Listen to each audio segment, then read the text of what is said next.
Hey guys, it's Marissa again, continuing our story and also working on projects. Would you believe that I videotaped this before, and I was looking at the time of, I was talking stories, creating projects, and the crazy thing is that somehow, I don't know what happened, I didn't change anything on my videoing and everything else, but somehow the video won't upload. So I'm going to recreate the card that I made, and I'm going to show you the project that I finished while I was telling the rest of the story.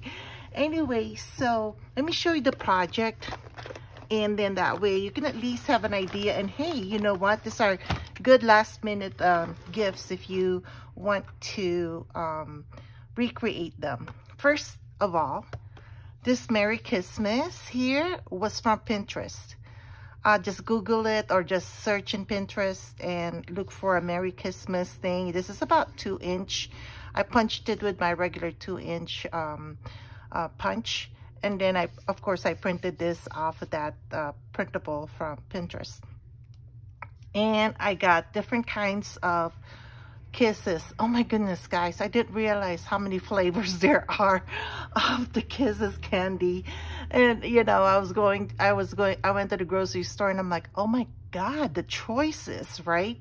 So anyway, I was able to fit, depending on how they fell into this jar, I was able to fit between 21 to 24 kisses, and they're all different flavors, as you can tell.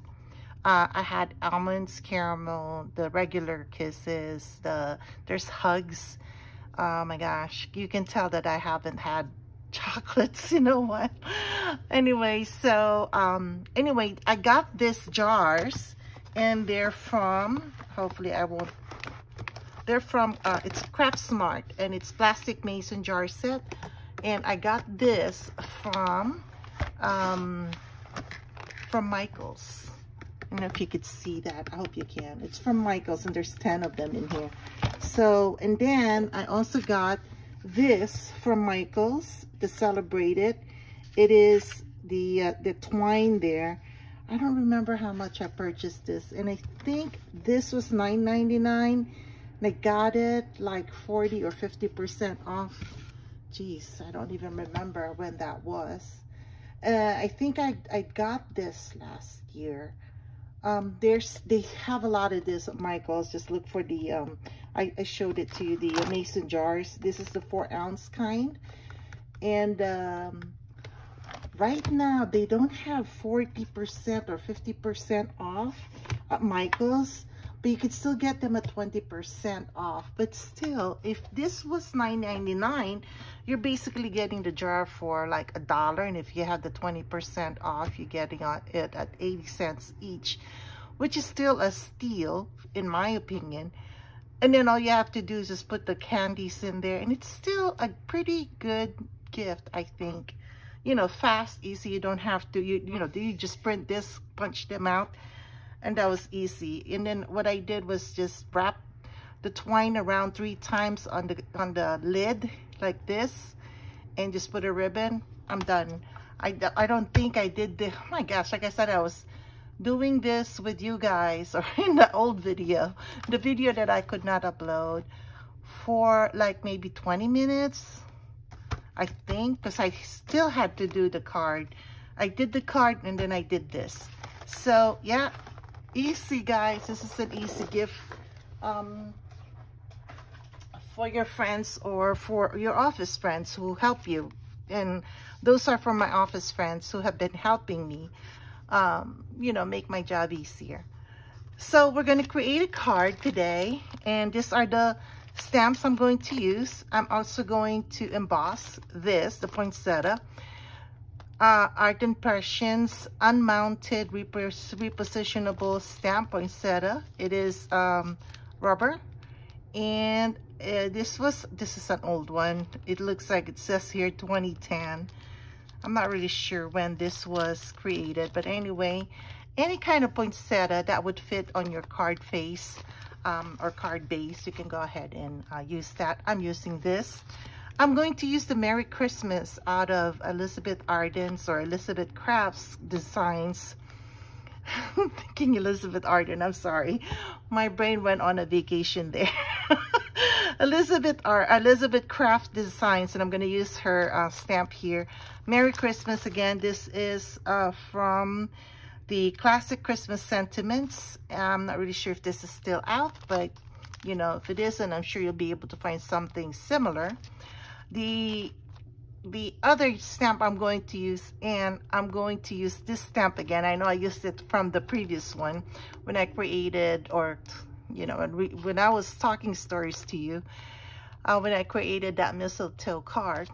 I'm going to use wishing you all peace, love, and joy. I just love this sentiment. So I'm going to use this again from Hero Arts. And then, of course, we're going to use this Recollections card base. And this is the 5" by 6.5". And then we are also going to use white card stocks. And I got this from Walmart, the Georgia brand. I just got them to 4.5 by 6. We're also going to use this clear embossing powder. This one is by, oh geez, Stampedius. I don't know if I'm pronouncing that correctly. But anyway, any clear, transparent embossing powder. And like I said, I'm only going to emboss this part of the card. Also, this is a very old product. This is from Fun Stamper's Journey. I was once upon a time a Fun Stamper's Journey consultant, if you will. And yes, I've done practically all of them. I did, except for Stampin' Up. I've done this Fun Stamper's Journey. I've done Kiwi Lane. Practically all the stuff that I could get in, because you know guys, I still don't know what I want to be when I grow up. Now if you don't have this and you have mica powder, or what's that other powder that they have, I'm trying to think, it escapes my mind right now. Anything that is mica powder that is gold or whatever color you want, I'm only going to splash this on one of this. And or you can also try, here's one of them. I have a smooch right in front of me. This is a smooch spritz. Of course, if you have a gold or whatever color you want, like I said, this is just for my background for the cards, so that it'll have some interest. So let's start working on this. I'm going to start with my little Fun Stampers. I forgot what they called this. I don't forget what it's called. But anyway, like I said, I'd call it the smooch because it is smoochy. I'm going to put this on the other side, because when I do this and splatter it, it'll splatter all over. So I'm going to do this so that it can dry while we're setting everything else. So where did we leave off? I think we left off when I was being discharged from the hospital.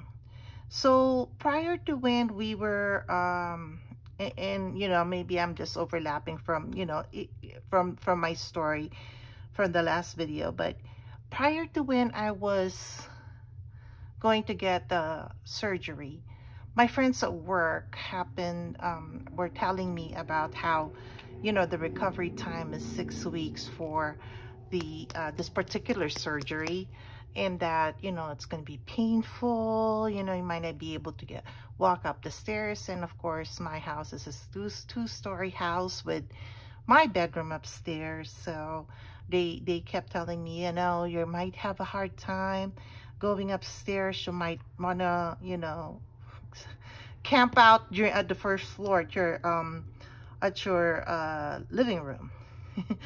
So my husband and I talked, and I was talking to one of my friends, the lady that my friend who visited me at the hospital, my friend who you know, she's a nurse at one of the hospitals here, and she kind of agreed that maybe, yeah, maybe you should just go ahead and rent a bed, a hospital bed. So anyway, long story short, we did rent a hospital bed. It was delivered on the day of my surgery, so my daughter was able to, I'm reaching over here, guys, to get a my trusty, and just when we thought that we're done with having babies, I'm still buying baby wipes for cleaning up. Anyway, so my daughter, my daughter was the one who actually was at home when the bed was delivered. And then she had it where, you know, we had it set where we decided to set it. But you know how beds are normally supposed to be flat this way, right?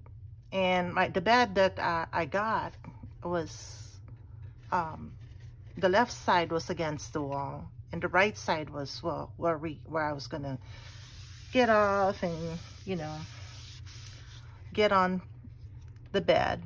Anyway, the bed was like a little lopsided to the right this way, and I kept, you know, when I got on the bed, I kept rolling on this side. It's like the weirdest, well, it's not weird, maybe, you know, that bed had probably been rented by other people, and, you know, it just it just was going this way. Anyway, that was a little bit of craziness for me, I thought. And then so we got discharged on the following day after the surgery. I was gonna get discharged at noon, and before I got discharged, they gave me an oxycodone, 10 milligrams, I think it was. And that was the first time that I ever had 10 milligrams. And I'm telling you guys, at first it was okay, I was fine. Then after 30 minutes, I started hyperventilating. Everything started spinning. I was not a happy camper. And they took out my oxygen. By the way, I had oxygen all throughout my stay at the hospital. They took out my oxygen. And I was like, oh my God, what is this? I've never had this experience before. You know, why am I feeling this? By the way, guys, I'm going to use the Distress Oxide Candied Apple, and again, the Versifine for the sentiments. And so I was like, what the hey? I never expected this before, and this never happened before. Of course, at the same thought, I was like, well, I never had 10 milligrams of oxycodone before either. So everybody tells me, oh, you're lightweight when it comes to medication, which is true. I'm a little lightweight because, you know, I don't take as much medication, especially opioids. So of course, what was supposed to be noon now turned to 3 o'clock in the afternoon when I got discharged. And then as if that was not enough, I went downstairs to get discharged again. I mean, I guess not discharge again, but to pick up my discharge paperwork. So my husband went out to get the car, and then I had to stop at the, or somebody wheeled me in at the discharge office, and they had me read the discharge paper, and of course, I don't know where in the hay this happened, and I'm assuming it's obviously at the hospital. It shows that I have pancreatic cancer. And so, of course, silly old me started getting all nervous again, because pancreatic cancer is something I didn't want to have, you know. I mean,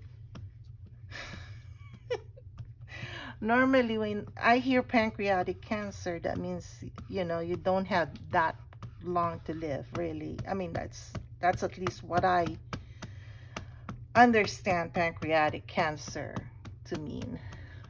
So I had them look at it again. I said I wasn't here for pancreatic cancer. I was here for a total hysterectomy. What is going on? I mean, do I have pancreatic cancer? And of course the answer was, oh, this was a mistake. Oh my goodness. Anyway, back and forth. Finally, you know, they told me that they were gonna fix it. At this point, it was already almost 4 o'clock. So, the nurse there said she was gonna have it fixed, and then she made a note on it, and then then I got wheeled out again, and we got on our merry way to get home. And we got home at around an hour later. That's how far we are from the hospital. We were from the hospital. So we got home, and that's when I met my bed, my hospital bed. Craziness, I know. Of course, I was still feeling, at this point, I was really feeling the pain because, as I've said, you know, the oxycodone kind of wore off already. And so I was in bed. My husband helped me out. And let me just do this, guys, because my brain is trying to work on 3 things at the same time. Let me just finish this off. So, and I'm just putting on the embossing powder here, and we're going to emboss real quick.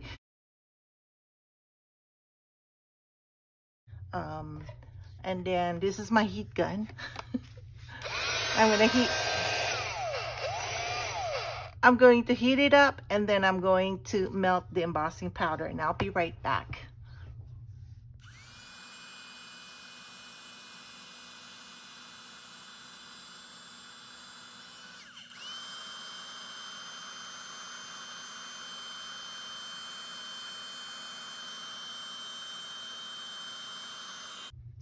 So we got home and tried to settle in. The first night was an adventure. First of all, I'm sleeping in a bed that we rented, not my own bed. Then of course I have some wounds that we have to, you know, I just got operated. I'm still in pain. And so my husband had to help me with icing. He called them my stab wounds because it was a laparoscopic surgery, and I had like five basically stab wounds across my stomach. And so he was icing them because really I didn't want to take the oxycodone because of the experience I've had at the hospital. I didn't want to go through that again. And so basically, believe it or not, the icing of my wounds actually helped out a lot. My husband made sure that the ice pack was moved every 10 minutes. So he was doing that, you know, for 1 hour, solid hour, he would do that, take a break, then we put it again for another hour, and so on and so forth, until, you know, we did that for however many days. What I found really cute was that my husband would do anything that time with me. He, you know, if I see my son, I'd ask him to, you know, if my son happened to be passing by and I wanted some water or something, I just ask him, hey, can you get me some water? Because the kitchen's just right, you know, down the hallway. And he looked at me and goes, well, I took off, so you can tell me what you want, what you need. I'm like, oh my God, okay, well then, so and then at night, it was so cute because I would like I said, it's not my bed, so I couldn't sleep. So every little noise I make, my husband pops up because he's sleeping at the couch. So, you know, he'd be able to nurse me. He'd pop up, you know, he'd come over, check me out and see if my eyes are open or whatever. And of course they're open because I'm awake. And so, you know, those kinds of things. I thought that was really cute. Anyway, so we've done, he actually helped me out for my recovery, you know, even going to the bathroom and everything else. And I mean, there's a lot of stuff that went on as far as you know, the recuperation portion of the you know, my journey, if you will. So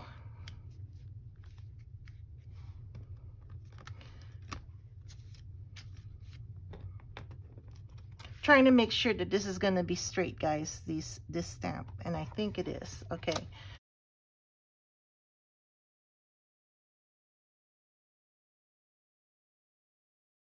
Since I was in the hospital for overnight, like basically 2 days, I was supposed to get my results a week later, but because I was at the hospital, my appointment for my follow-up visit, or the pathology report reading, came out to be on October 10th. So in the meantime, guys,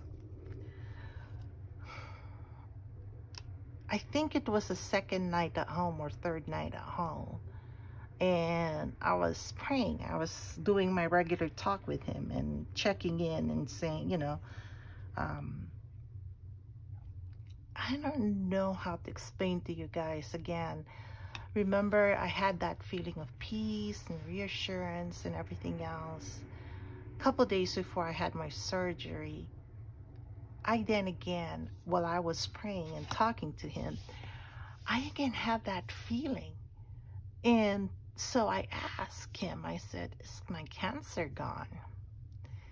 I searched my heart, and it wasn't a man's voice, it wasn't a woman's voice, it's just a voice that said, it's all gone. It's all gone. And I'm thinking to myself, okay, it's all gone. I'm done.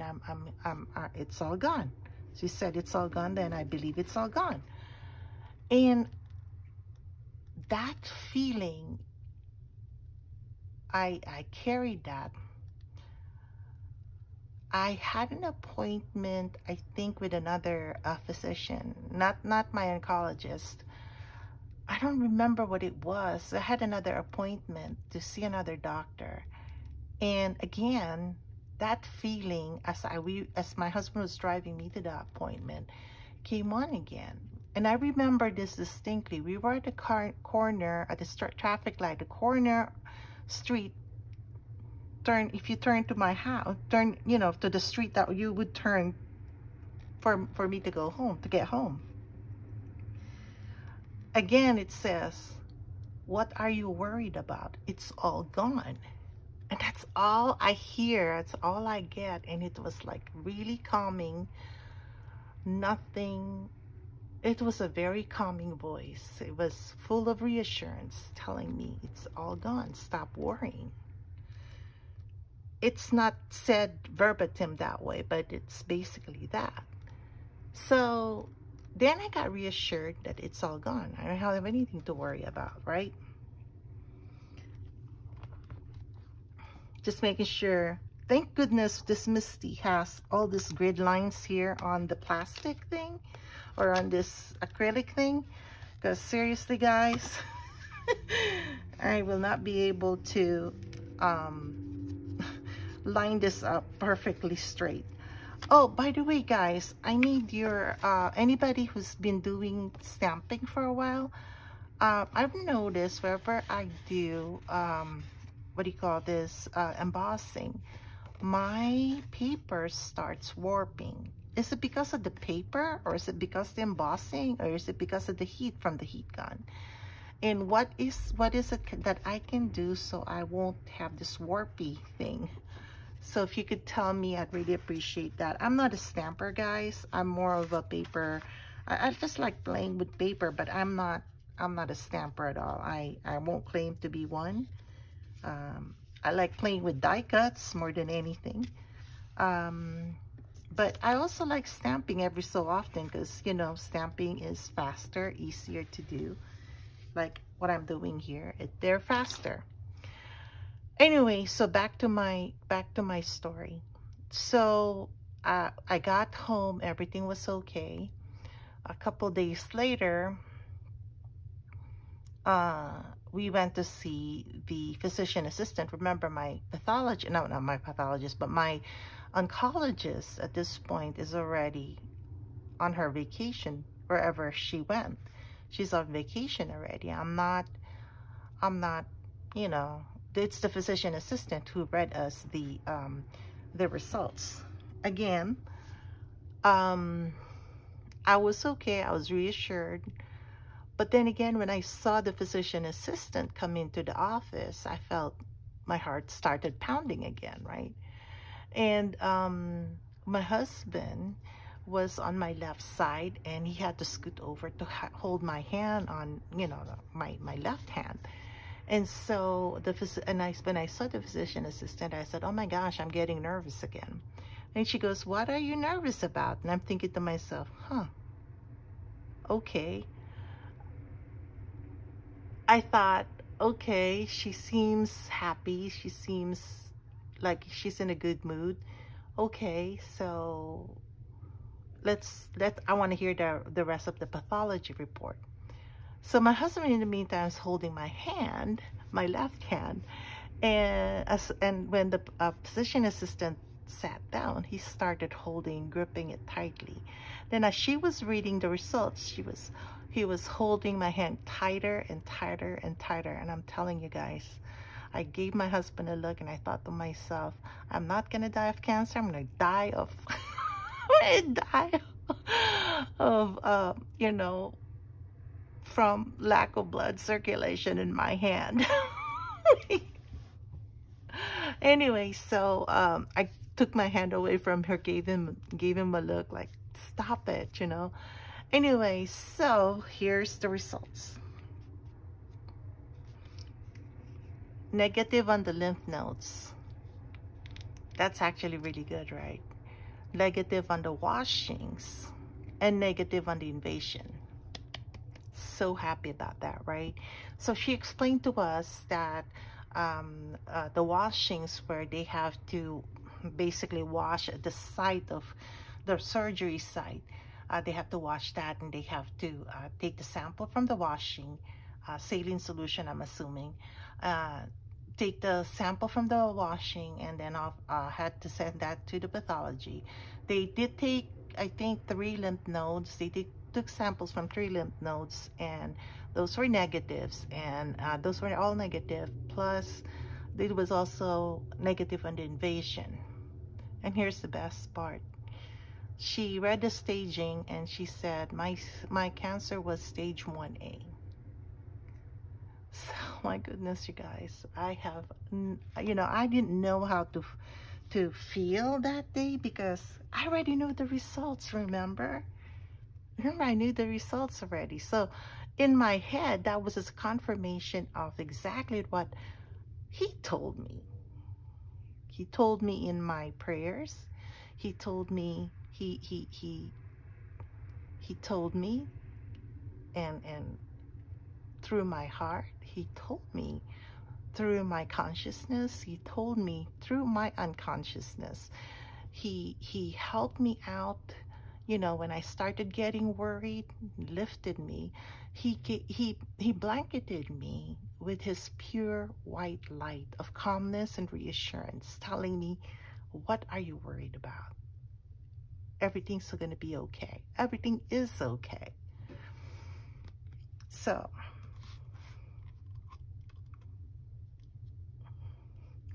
I'm sorry. Anyway, needless to say, I was happy.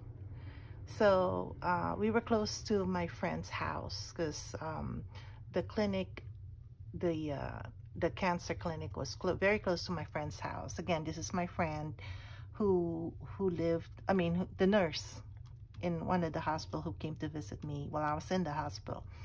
So my husband and I paid her a visit. She's the first person who found out, aside from my husband, of course, who found out outside my family. And we told her what happened, what the results were. She was so happy. I never thought my friends would be that worried. And I kind of felt bad, because one, I didn't want them to worry. too, I didn't want to be, you know, treated differently, which she didn't, you know, she didn't really treat me differently.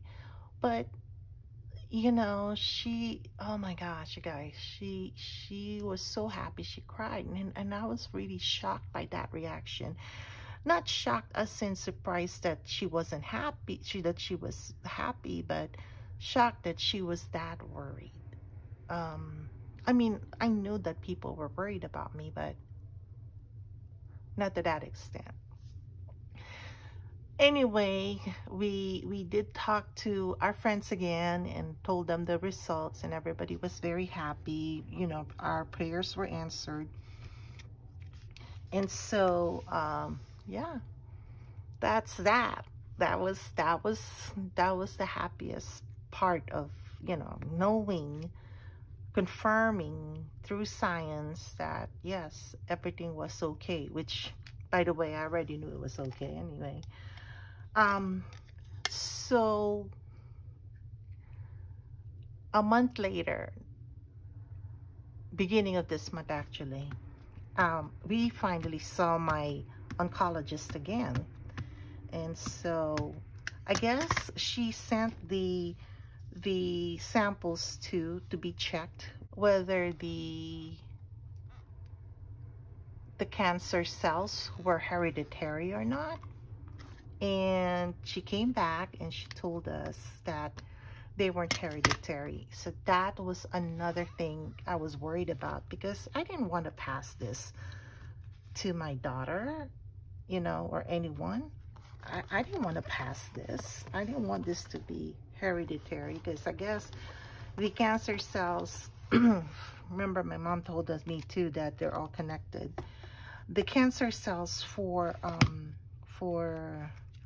I think they said it's the breast cancer and the uterine cancer, and I forgot what the other cancers were that were hereditary, but those are the only ones that I was looking at, because those were the only ones that we were affected. So knowing that my cancer is not hereditary, my daughter cannot get it, nor anybody else in my family. So thank God for that. That was the happiest. That part there, I really was very happy about. So that's basically it, guys. And you know, it took me a while. I am now okay to tell people that I had cancer. Is my journey done? No, I am on remission, guys. I still need to be checked. My oncologist told me I still need to be checked every 3 months for the first 2 years, every 6 months for the next 2 years after that, and then annually from there on. So yeah, am I cancer free? We don't know yet. I'm on remission. Is the cancer gone? Were they able to take it all out? Apparently yes, because, you know, I think so. I know so. So that's pretty much it. That's pretty much the story of my journey for now. I'm sure there's going to be a bit more, and I will update you as I find out. But right now, all I care about is that it's not hereditary. My daughter cannot get it, and that's all I am very thankful for. Okay, let's finish this card so that we can move on. Hopefully be able to catch up with a lot of other projects soon. I have decided to, guys, and I hope you know, I've decided, and I don't know if I'd mentioned it earlier, if, you know, for as far as uploading videos, I think I'm going to, you know, upload once a week or every other week, depending on how busy I am that week. I don't want to burn myself out like I did last year. I want to be able to you know, play with you guys as best I can, and as, you know, happily as I can. And yeah, I would really hope to start again in January of 2021. And yeah, I am very excited about this year. I don't know what else you want to see me share. I'm still gonna do some scrapbook process. And by the way, guys, speaking of scrapbooking, oh my goodness, I haven't, believe it or not, the whole time that I was at home, I cannot bend, right? I mean, apparently I'm not supposed to bend. And I couldn't bend at all, really, even if I wanted to. I could not bend forward because, you know, everything is being smushed there. You know, and I'm not, I always tease my friends, I'm a sexy person, but actually I'm not. I mean, I'm overweight, I'm obese, you know, and I have a big tummy. So when I bend, the tummy pushes everything down there. So I could not scrapbook, could not basically do anything. I tried to scrapbook, and by the way, guys, I didn't really stop paper crafting this year. I did join quite a bit of swaps. I found three swaps, because guys, I don't use my Cricuts. I have like 2.5 Cricuts here. I have 3 Cricuts, 3.5 Cricuts. So I have the original, very original Cricut from way back when. Then I have an Explorer, and then I have another Explorer that's above the first Explorer, I think Explorer 2 or something like that. And then of course when the Joy came out, that's the half that I was keep telling you guys. That's the half, so it's like 3.5. I haven't been using those machines in quite some time. So what I have been doing, because I could not, and I haven't been scrapbooking, you know, this pandemic somehow it really needs to go. Although, of course, I know for a fact that it's never going to go. It's always going to be here. It's just a matter of us, you know, being able to live with it and be safe on a lot of things. So, so I've joined the swaps from Facebook, and let me show you. Let me just put this away, and then let me show you the projects or the items that I have been making or have made. Oh my God, I'm so crazy. Well, you already know that, but I love doing them, and I would sign up for like several of them. So let me show you those projects real quick. Let me clear my desk here. This away. Okay. Let me just show you this, and you're gonna go, what the hey, Marissa? And I'm gonna go, yeah, I know. I'm a little cray. I'm a little crazy, I know. So these are just a few of the items that I've made for the swaps. They're all from different swaps, and these are the items that I have made. So here's a turkey. Here's, I forgot his name, Lumiere. Here's some cameras. Here's Disney pumpkin for the Halloween. Oh my God. I know, I'm a little silly. And then Little Mermaid title. And then Miss Ariel here. And they're all mixed and match here. I even have some extra stuff here. And then, of course, Thankful Hearts, Toy Story. I have Pluto for Halloween. And then I have the Witch's boots. I have Tangled. I have Minions. So, yes. And I haven't been sharing this with you. I know. And I have the, this was for an Aladdin theme. Of course, you know, the lamp. And then another Beauty and the Beast. This is Tarzan. This is Lilo and Stitch. And I have all these letters. Don't understand why I have all these letters here. But they are here. Las Vegas. Las Vegas. Another Tangled. The Witch's Hat. And more letters. And then, of course, Dr. Seuss. Oh my gosh, you guys, I'm a little cray. I know.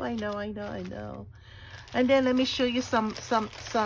So yeah, I haven't been doing layouts, but I've been doing a lot of cuts. From my, so my Cricut had been used a lot this year. Yes. So, and then of course we had a layout swap, and then basically what you do is, in this particular swap, we had two elements, which is this, all of them, and then the title. Cute, yeah? I mean, I love it. I don't know. I don't know what's going on with me. Oh, I do know what's going on with me. I'm a little paper crazy. It's just that lately, because I guess of what's happened to me, this is what I've been doing. This is all that I've been doing. Obviously, you've seen that I've done it, Number One Dad for this June. More memories, and I think you've seen this. Oh, there's Mother's Day over here for May, and then Easter, and then I even joined. This is the princesses. I forgot what what this was. I think this is said Mickey Princess, so this is what I created. More minions, and then where is he? I forgot what this character is from. Bolt or something like that. Bug's Life, and then Mowgli, and then this is for COVID, so wash your hands, and then of course Father's Day. So this is just a few of them, guys. I think I started joining the swaps in April, if I'm not mistaken, and there's several groups online in Facebook that you can join. I like particularly Silhouette and Cricut swaps. They do a lot of image swaps. They also have the swaps for Disney Addicts. That's actually the group name, Swaps for Disney Addicts. And then the other one that I joined that I also enjoyed was Swaps. Oh my God, my mind just went blank again. Swaps for Swap Addict Anonymous. And I might end up being one of the hostesses in that group. So yeah, I will update you as soon as we firm that up. But if I am one of them, I hope some of you guys would join. Here's this is from Silhouette and Cricut. I have some extras I'm going to share with some of my friends. Of course, this is Elmo. This is from Hercules. This is the Disney Christmas swaps. This is Elves. This is Santa or Saint Nick. And then we have the Christmas presents. I joined, there's two groups in that, and then I joined twice. Here's the Christmas tree swaps that they have, that one theme.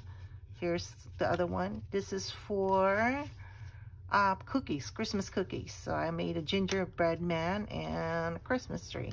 And then this is another elf one. So anyway, this is just a few of them, guys. I have a bazillion more. I joined at least, because they have several themes. Anyway, guys, I'm rambling here now. So I am going to go ahead and if you like this kind of format, guys, where I'm actually telling you stories, my life, about my life, and while I work on projects, let me know. I can continue doing this. And yeah, that's basically it. I will see you on my next video. I hope all of you guys have a Merry Christmas, Happy New Year.